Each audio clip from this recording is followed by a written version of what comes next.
Patricia.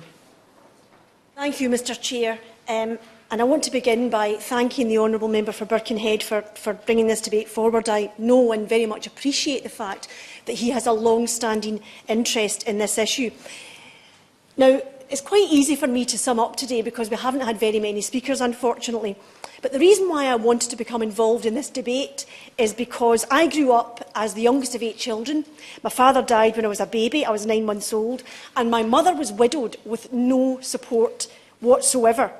And the reason for that was partly because her and my father had come over from Ireland in the 1950s, and she had no knowledge or awareness of the benefit system. And even if she had, she probably would have assumed it wasn't for people like her, because at that time, the UK was not a place that was always very welcoming to immigrants, even Irish immigrants. She would have no doubt assumed that such a system had existed. I don't know if it did, would have excluded people like her. And I say this to the debate today, not because of woe is me, because when I was growing up, I had no idea that we were poor, and that's a huge testament to my mother, because everybody around me was poor, but nobody realised they were poor because of that. And it wasn't until I went to university in Glasgow, when I met different kinds of people from different backgrounds, that I actually, in hindsight, appreciated the difficulties, the struggles that my mother had gone through. And actually, how very poor indeed we were, but I had no sense of it growing up. Today, unfortunately, in many ways, is unfortunate. The world is much smaller. And when people are poor, they are profoundly aware of their poverty, even, unfortunately, as children. And looking at this debate objectively, this situation objectively, we can understand as human beings, even if we haven't experienced the loss of a spouse, we can understand as human beings how frightening and how lonely that must be. And we don't need to experience it to understand that. And we don't even need to have children, to imagine the bereaved as having children to understand that.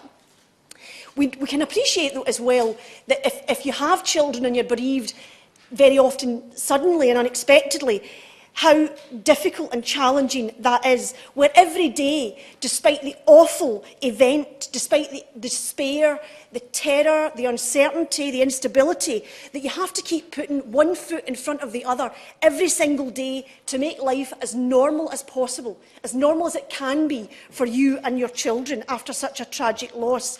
And this was set out for us in very human terms by the Honourable Member for Walthamstow, by telling us about her constituents, Ros and Joanna. The hard-headed reality is that when such a loss occurs, the bills still come in. The rent or mortgage still has to be paid. When everything else in the family, when everything else in the household has been thrown into confusion, been upended in the most profound way imaginable, especially in cases of sudden loss, financial stability, strangely enough, despite the grief, becomes more important than ever. Now, the Honourable Member for Birkenhead pointed out that the Scottish Government has done much work to assist those most in need with regards to funeral costs. But really, that's only the beginning of it, a struggle though that is for so many people. And I've written to the Secretary of State about my concerns to the proposed changes to widowed payments for the bereaved. And I am quite alarmed at the so-called streamlining of these benefits, because we know these will hit families hardest. And the response I received from the Secretary of State, I have to say, disappointingly, has not allayed my concerns at all. In fact, the letter, detailed though it was merely a restatement of government policy. The fact is that those who are grieving need support, and unless that support is adequate, the social fallout could be really quite significant. And I would like the Minister to consider the consequences for children and the potential detrimental consequences for their emotional and mental well-being, as well as their educational outcomes, of course. There is little point in trying to be penny wise and pound foolish.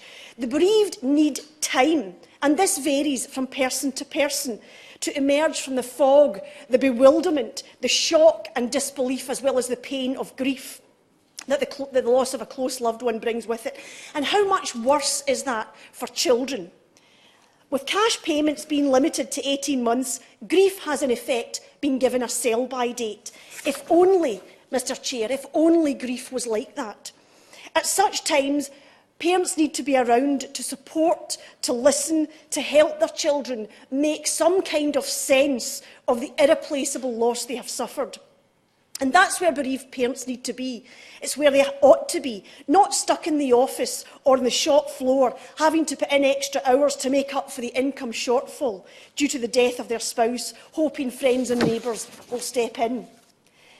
And make no mistake, this new bereavement support payment regime will disproportionately affect women. We know that working-age women are more likely to claim bereavement allowance, with 70% of claimants in 2014 being female. We also know that despite bereavement being one of the main causes of financial difficulty, according to research, this support is to be cut regardless of that. And this will directly impact on thousands of people across the United Kingdom and between 40 and 50 newly widowed parents in North Ayrshire, in my constituency, next year.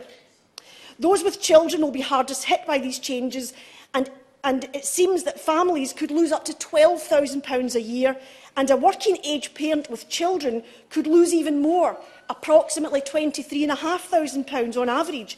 Imagine the impact such a financial loss will have on those suffering with, on those living with grief.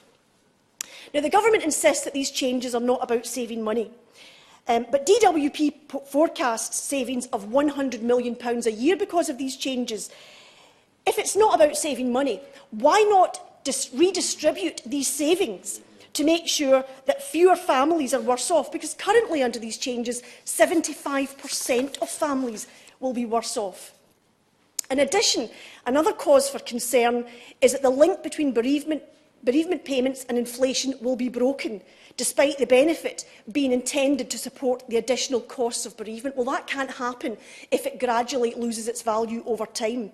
I feel really quite strongly about this, and I would urge the members present to sign my early day motion 959, because I think expressing our alarm in whatever way we can is important. And let's not forget, and I know this has been mentioned by the Honourable Member for Walthamstow and the Honourable Member for Birkenhead, let's not forget that unmarried couples cohabiting are not recognised by the DWP. But we know that 21% of couples with children are unmarried, according to the Office for National Statistics in 2016. To not recognise cohabiting couples is short-sighted and illogical. Children will lose out financially because their parents made, as they have every right to do, they made the decision not to marry. But there's a problem here, because the state treats unmarried parents as a couple for other means-tested benefits or tax credits when both parents are alive. Perhaps the government could explain why such relationships are dismissed when one of the cohabiting parents happens to die. I'd be most interested to know why that distinction is being drawn in this case. I will end, Mr Chair, simply by saying that bereavement support is not a benefit that anyone wants to claim. It's not a benefit that anybody expects to claim. But when circumstances arise, it is something that is so necessary and extremely important. The savings the government expect to make are not worth the misery and the appalling sell-by date it stamps on grief, and it cannot be worth the way it punishes those who are in the throes of grief or the potential social fallout it inflicts on families and society. Of course, I welcome the fact that the system is to be simplified, but there are wider concerns, as the Honourable Members for Birkenhead and Walthamstow have so eloquently pointed out. And I would urge the UK Government to look at this again, to listen to the concerns expressed by so many in this chamber and so many more outside this chamber. There is concern about the impact on grieving spouses, concern about the impact on families, concern about the lack of financial recognition for the bereaved parents who have chosen not to marry, and I urge this government to listen. Thank you.